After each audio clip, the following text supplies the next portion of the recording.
In 1999, 15-year-old Jonathan Lebed discovered something that would change his life forever. From his bedroom in suburban New Jersey, he figured out how to move stock prices using nothing but a computer and a message board.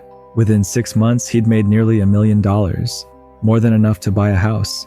But while he was cashing in, federal investigators were already building a case against him. The government charged him with securities fraud, the youngest person in US history to face that crime. But here's what makes this story completely insane. He was doing the exact same thing Wall Street's top analysts were doing every single day, except they got $1 million bonuses. Jonathan got arrested. This is the insane true story of how a teenager broke Wall Street from his bedroom. Jonathan Lebed wasn't some Wall Street prodigy born with a silver spoon and insider connections. He was just a regular kid from Cedar Grove, New Jersey, where the most exciting thing that happened most weeks was the Friday night football game. His dad worked construction, his mom was a nurse. They lived in a modest house on a quiet street where everyone knew everyone. But Jonathan had one massive advantage that most adults completely overlooked in 1999. He was what we'd now call a digital native. While seasoned Wall Street executives were still printing out their emails and struggling with basic computer functions, Jonathan was already fluent in the language of the early internet. Chat rooms, message boards, online trading platforms. This was his natural habitat. The light bulb moment came when Jonathan discovered Yahoo Finance message boards. He started noticing something fascinating. Whenever someone posted enthusiastic messages about a particular stock, something magical happened. The stock price would jump the very next day, sometimes by 5%, sometimes by 20%. It was like watching cause and effect in real time. Now, here's where most adults would have just observed this phenomenon and moved on. But Jonathan's teenage brain made a connection that would change his life forever. He thought, what if I bought the stock first, then posted the positive messages? It sounds almost insultingly simple when you put it like that, doesn't it? His first experiment was beautifully modest. He bought 1,000 shares of a small company called Manchester Equipment at about $8 per share. Then he went to work, flooding the message boards with posts like, "This stock is about to explode," and "Don't miss this incredible opportunity." 24 hours later, he sold every share for $12 each, $4,000 profit on his first try. That moment right there, that was when Jonathan Lebed stopped being a regular teenager and started becoming something else entirely. What Jonathan had stumbled onto was what Wall Street professionals call a pump and dump scheme, but he was executing it with a level of systematic efficiency that would make any hedge fund manager jealous. Buy the stock, pump up the price with enthusiastic posts, then dump your shares when the price peaked. Rinse and repeat. Between August 1999 and February 2000, Jonathan didn't just do this once or twice. He executed this exact strategy 11 times across 9 different stocks. And the profits? They weren't just impressive for a teenager. They were impressive, period. $11,000 on one trade, $23,000 on another. His biggest single score? $74,000 in profit. But here's what made Jonathan's approach absolutely lethal in its effectiveness. And this is crucial to understand. His posts didn't sound like the boring, jargon-filled recommendations you'd get from a typical Wall Street analyst. They sounded like a genuinely excited teenager who had just discovered the next big thing. Messages like, "This is going to be the next Microsoft," or "You'll regret it forever if you don't buy this stock right now." What made this even more sophisticated was Jonathan's use of multiple fake identities online.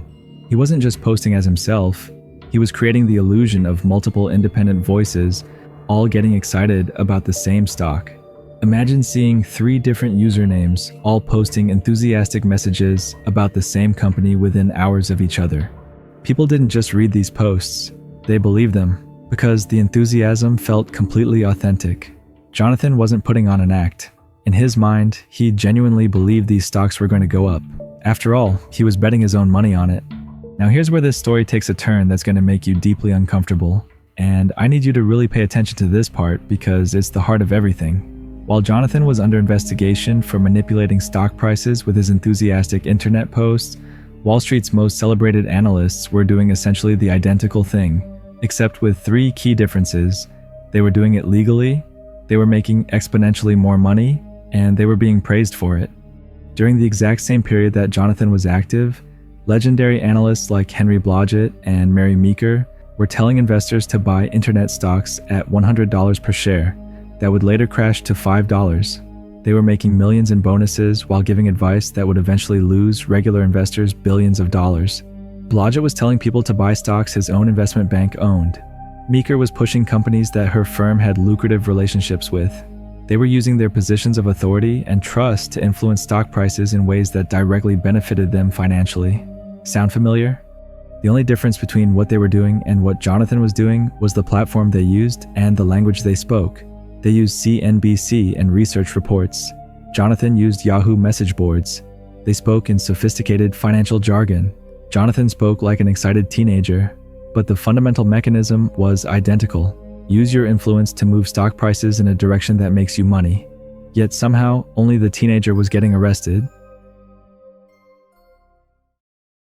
On September 20th, 2000, the Securities and Exchange Commission made Jonathan Lebed the youngest person in history to be charged with securities fraud. Their case was straightforward. He had manipulated stock prices through false and misleading statements, designed to artificially inflate share values so he could sell at a profit. Jonathan settled the case without admitting any wrongdoing. He agreed to pay back $285,000 of his profits. But here's the detail that should make your head spin. He got to keep over $500,000. Think about that for a second. The government essentially fined him less than what he earned, then let him walk away richer than most adults will ever be. The story might have ended there, as just another case of a teenager getting in over his head, except for one thing. Best-selling author Michael Lewis, the guy who wrote Moneyball and The Big Short, decided to investigate this case and wrote a scathing article called Faking It. What he discovered was so explosive, it changed how people think about this entire story. Jonathan was being scapegoated for doing exactly what Wall Street professionals did daily, except Jonathan was more honest about it, and he was putting his own money behind that belief. Meanwhile, Wall Street analysts were writing 100-page research reports filled with sophisticated language that essentially said the same thing, except they often didn't even believe their own recommendations. Here's why this story matters more today than it did 20 years ago.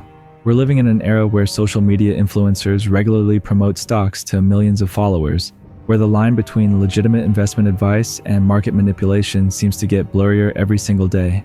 Every time you see someone on TikTok telling you to buy a particular stock, every YouTube investment video, every tweet that moves prices, you're seeing Jonathan Lebed's playbook being executed on a massive scale. The only difference is the technology and the audience size. Jonathan today runs a successful investment firm with no further legal troubles. He turned his teenage experiment into a successful career in finance.